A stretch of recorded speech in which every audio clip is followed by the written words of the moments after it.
Welcome back to Boost Up with Supligen, where we discuss how to uplift different aspects of your life. And today we'll be discussing all things mental health in honor of Mental Health Day.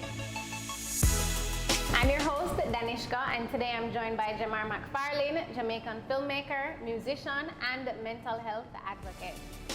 Hey Jamar, so you have a nice drink there. Yeah, it's the Supligen Hazelnut Cappuccino. I mean, I love this one. Hazelnut is always a good choice for me. It is, I'm a big hazelnut fan. Yeah. Okay, so it's a perfect time to announce that Supligen and Cafe Blue have brought back their 3 signature drinks. Supligen Hazelnut Cappuccino, Supligen Blue Mountain Trail, and the Supligen French Ice in honor of Coffee Month and the 1-year anniversary of Supligen Coffee. Okay, Jamar, let's jump into today's discussion. Let's do it. What is mental health to you? Okay, so mental health for me is a state of wellness in terms of my brain, my mind health, particularly because I myself suffer from a mental illness. So mental health is very, very important for me to live a normal life, so yeah. How do you maintain your mental health? For me, aside from the regular medication that's prescribed, you have, therapy, checking with your, psychotherapist, if it's a psychiatrist or a psychologist. And one key thing that they always tell me, it's always so simple. Anybody, whether or not you have a mental illness, sleep, exercise, nutrition, very important for, anybody, not just somebody with mental illness. Literally one time he took out his pad and prescribed me sleep, rest, because they're 2 different things, eat, and that was it for a week. So simple little things. Okay, I wanted to know what your big tips were, and I think that covers it. But are there any other tips to help persons to get through mental illness? Yeah, again, just sticking with the simplistics. We're in a very high performance culture, especially people of our generation. We're very ambitious. So one thing for me would be to be realistic about your goals and to take time with yourself. We're very hard on ourselves because of the climate and socioeconomic positions, the way the country is, all sorts of things going on, pandemic. So you really have to just take your time with yourself, especially in times like these.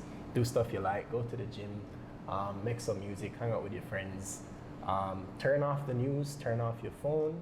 Simple little things, but that it has to become a lifestyle. Yeah, completely disconnect at times. And is there anything else that you do to stay positive? Apart from turning off the news, playing music, making music. Yeah, exactly. So my talents really coincide with my mental health as well. So music for me started completely as self-therapy. I would just write my emotions. Some people eat their emotions, I used to, but I began to write them, turn them into songs, and then somebody would hear, and then that would also fuel them. So that became another motivation for me, another way for me to feel good about myself, making things that other people enjoy. So really and truly getting in tune with yourself, and not doing things. For example, I'm a video editor, but editing for myself versus editing for my work is different. So you might say, well, I'm doing my passion, but you're still not doing it for yourself. So do things for yourself. Okay. I also wanted to know, what advice do you have for somebody who's struggling with mental health, apart from doing it for yourself? Yeah. Is there anything else that they need to know to help them stay afloat? Yeah, friends and family, a support system is very important. We tend to push those people away because we're so familiar, we grew up with them, we want new experiences, new people.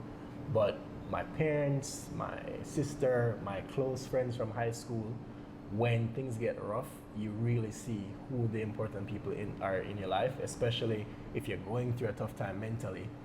Most people, if they don't care about you, it's a lot to take on, so you'll find that there's space, and that's fine, that's good for them, but you need to then retreat to the people that are there to support you in that way. And especially for me and my illness, they're the ones who are really gonna do most of the heavy lifting, because if you get to a point where you really have to lean on friends and family. So we like to be stoic and depend on ourselves, but your support system is very key.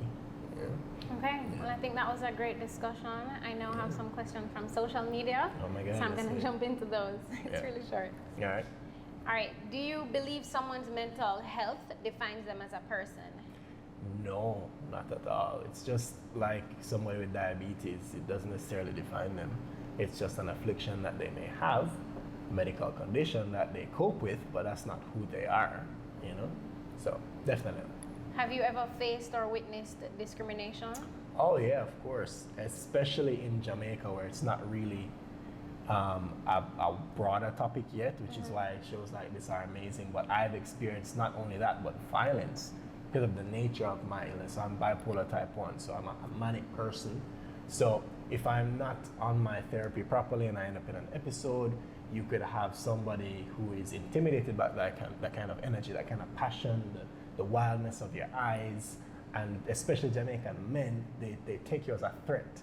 So me just coming up and being in my episode, it turned into them needing to beat me down because they're afraid of me in that state. I'm not a small guy. So again, I approach it with a bit of compassion, but at the same time, definitely I've experienced that, but I don't take it to heart. I don't make it fester within me because I know it's just a case of ignorance, really.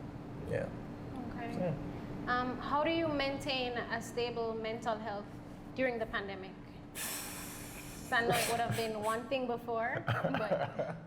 A lot of Netflix, YouTube, food, and, you know, friends, family, partner, you know, just really and truly focusing on things that lift my spirit, because I can't allow myself to sway too extremely in terms of mood. So I always make it a point, no matter what's going on, if there are deadlines, if I'm broke, if the taxman I called on my name, I'm doing something that I enjoy, even as the Prime Minister is, you know, making states of emergency and pandemonium.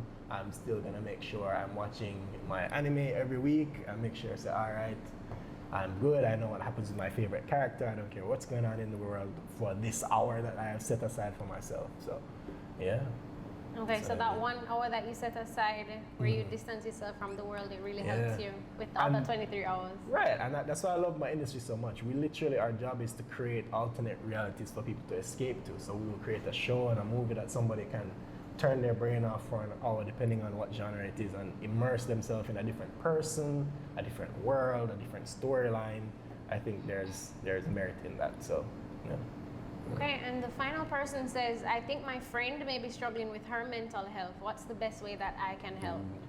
That's a tough one. Depending on the severity of what's going on, my go-to is I'll talk to the person to get a sense of what kind of state they're in. Is it an emergency state? Are they suicidal? How bad are they right now? Can they talk to me? And if I sense that it's something that is extremely serious and above my pay grade, I don't take it onto myself. I immediately reach out to a physician, their caregivers, to get them help, because what we tend to do as people who are compassionate, which often harms them more than help them, is we take it on ourselves and this person's life is in my hand, I'm responsible if they kill themselves. But that's exactly the opposite, because you're not equipped. So not only will you fail, you'll probably end up in a depressive funk yourself trying to help this person. So the best thing you can do is go in, do that initial assessment, talk to them, support them, but as fast as possible get them to a professional who can help them out. Yeah. Thank you, Jamar, for participating in this healthy discussion, and thank you all for tuning in. Comment below and let us know if you'd like us to have more discussions like these and what topics you'd like us to be discussing in the future. And remember to try out one of the Supligen and Cafe Blue specials at your nearest Cafe Blue location, and head on over to Cafe Blue JA to follow them for more updates.